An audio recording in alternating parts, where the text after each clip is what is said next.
Episode की शुरुआत इबादत के चौंकाने वाले खुलासे से होती है। उसे नहीं पता था कि फरहान का मन्नत से संबंध है। जब वो फरहान से मिलने आती है तो उसे पता चलता है कि उसके शरीर पर कुछ चोटें हैं। इबादत भी फरहान को सज़ा देना चाहती है क्योंकि उसने सुभान को चोट पहुंचाई है। वह एक भारी डंडे से बिना रुके फरहान को पीटना शुरू कर देती है। फरहान इबादत से माफ़ी मांगता है लेकिन वह उसे धैर्य से सुनने की हालत में नहीं है।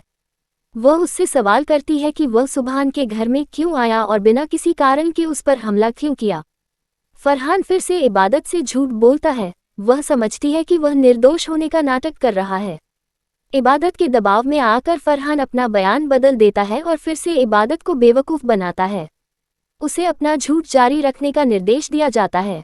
जब वे दोनों एक दूसरे से बात कर रहे होते हैं तो मन्नत इबादत को झूठा साबित करने के लिए उनकी कुछ तस्वीरें क्लिक करती है। वह उन तस्वीरों के साथ इबादत और सुभान के बीच के रिश्ते को ख़त्म करना चाहती है।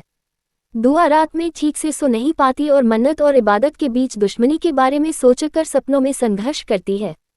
वह खुद में बेहद असहज महसूस करती है और नींद से जाग जाती है। वह कमरे से बाहर जाती है लेकिन दबाव के कारण उसका सिर हिलने लगता है।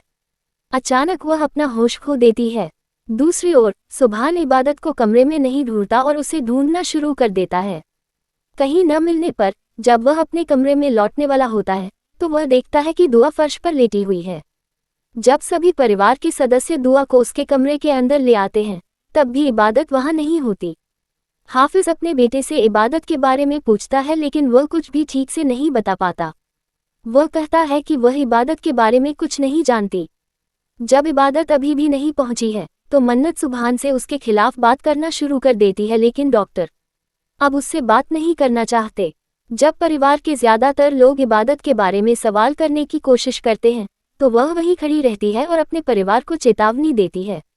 मन्नत इबादत के बारे में सवाल उठाने की कोशिश करती है लेकिन सुभान दूसरों से सच्चाई छिपाता है।